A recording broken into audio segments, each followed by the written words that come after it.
ভাই আপনার দিয়ে হবে না। টি10 লিগে এবারের আসরে প্রথম ম্যাচেই স্যাম্প আর্মির কাছে 6 উইকেটে হেরে গেছে সাকিবের বাংলা টাইগার্স।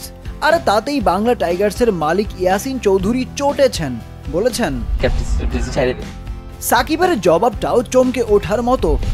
ঠিক আছে, তবে ভিডিওটি যে মজার ছলেই বানানো তা বুঝতে বাকি নেই কারোর, কেননা সব অদ্ভুত প্রশ্নের জবাবে মিলেছে ভুতুড়ে সব উত্তর। এই যেমন পাকিস্তানি অলরাউন্ডার ইফতেখার কবে থেকে পারফর্ম করবেন তা জিজ্ঞেস করার পর তার উত্তরটা ছিল হাস্যরসে ভরা। খানিকটা হাসলেন ইয়াসিন চৌধুরীও। আফগান ব্যাটার শেহজাদকে বলা হয় তুমি ক্রিকেট ছেড়ে টিকটকে জয়েন করো, যা শুনে রীতিমতো চমকে যাওয়ার মতো মুখের অভিব্যক্তি দেখান শেহজাদ। টিকটক জয়েন করো। জশ লিটলকে বলা হয় কেন তোমার অবদান বড় হচ্ছে না, উত্তরে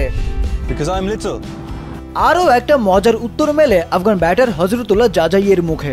অবসরের কথা বললে তিনি বলেন এভাবে 1 মিনিট 9 সেকেন্ডের ভিডিওতে দলটির মালিক সবার সাথেই খুনসুটিতে মেতে ওঠেন। তবে প্রথম 2 ম্যাচের দুটিতেই হার, এবারের আসরে তাই শঙ্কার কালো মেঘ। এবারও কি তবে লেখা হবে আরও একটা ব্যর্থতার উপাখ্যান? সবার ব্যর্থতার ভিড়ে অবশ্য উজ্জ্বল সাকিব আল হাসান। প্রথম ম্যাচে 2 উইকেট নেয়ার পর দ্বিতীয় ম্যাচেও নিয়েছেন উইকেট, ব্যাট হাতে 19 রান।